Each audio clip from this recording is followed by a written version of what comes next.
Hello, my name's Bob Pearson, and I, along with my neighbor Tom Herder, threw a clam bake at the end of July 2011 in our homes in Villas, New Jersey, a community on the Delaware Shore about 7 miles north of Cape May. We successfully held a pig roast last year and thought we'd give a clam bake a go this year. The techniques are actually very similar, except we used seaweed instead of banana leaves. Covered the pit only with soaked canvases without adding the soil that we did for the pig roast, and cooked for a much shorter period of time. Oh well, what specifically do you need to successfully hold a clam bake? First, you obviously need a pit. We dug a pit about 3 feet by 5 feet and about 18 inches deep in Tom's backyard.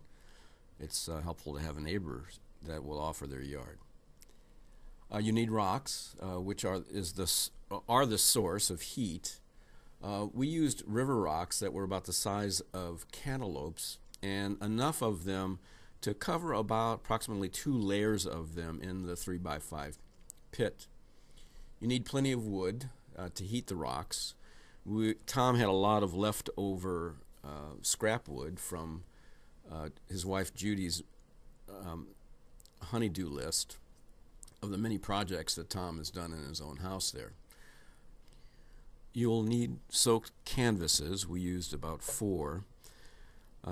You'll place the seaweed on top of the hot rocks, and on top of that you'll place the food, and then on top of the food you'll place the canvases to keep the steam in, so that the cooking is really like a steam and pressure cooker at the same time. You'll need seaweed.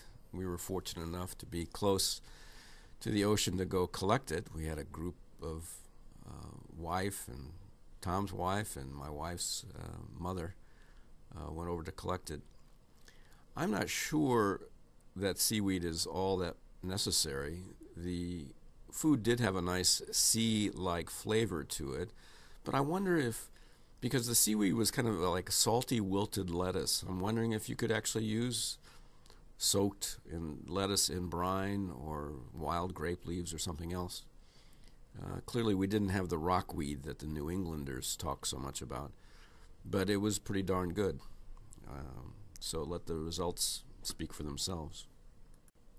I built a crate, which is clearly optional, but it made sense to me for ease of both putting the food on the fire and then taking it off and serving it, to build something. This crate was 2 feet by 4 feet in width and length and about 18 inches deep. I used 1 by 3s, 1 by 5s, and 1 by 2s for the support, as well as a wire mesh to keep the food in. We put a layer of rocks in the pit, and then on top of that built a pretty strong fire.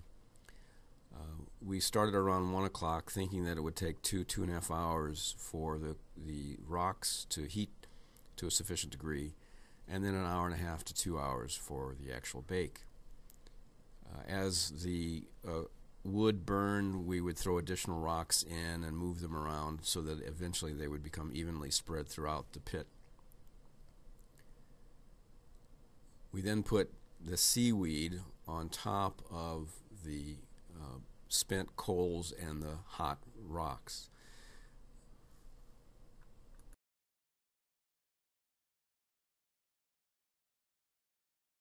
Our plan was to provide each of our guests with a lobster. We ended up buying about 1.5 pounds. Clams, we bought 6 dozen for the 9 guests we had. We had planned to get mussels, but they didn't look very good. So instead we bought 3 dozen oysters, which turned out not to be entirely successful insofar as about half of them did not open. We had corn, about a dozen ears for 9 people. We left it in the husk. We had intended to put Yukon Golden potatoes in, but we forgot to buy those. But we had plenty of other stuff in, salad and coleslaw and beer and wine and whatever.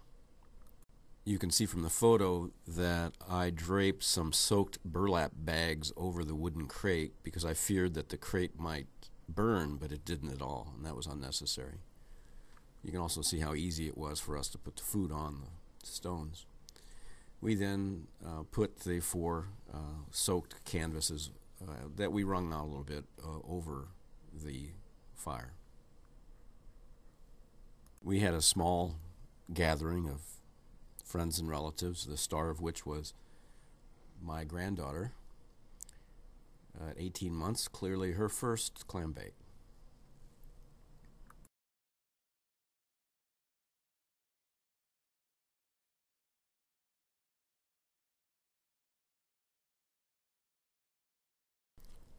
After 2 hours, we lifted the canvases off and we peered into the crate and saw that the lobster were blazing red and done. All the clams had opened, and the corn looked great. It was a success. Our only problem was with the oysters. The clams were tasted great, were a little tough, suggesting that maybe we could have gone an hour and a half rather than 2 on the coals. So there you have it. We enjoyed it. We enjoyed eating it. And we hope you enjoy this video. Thank you.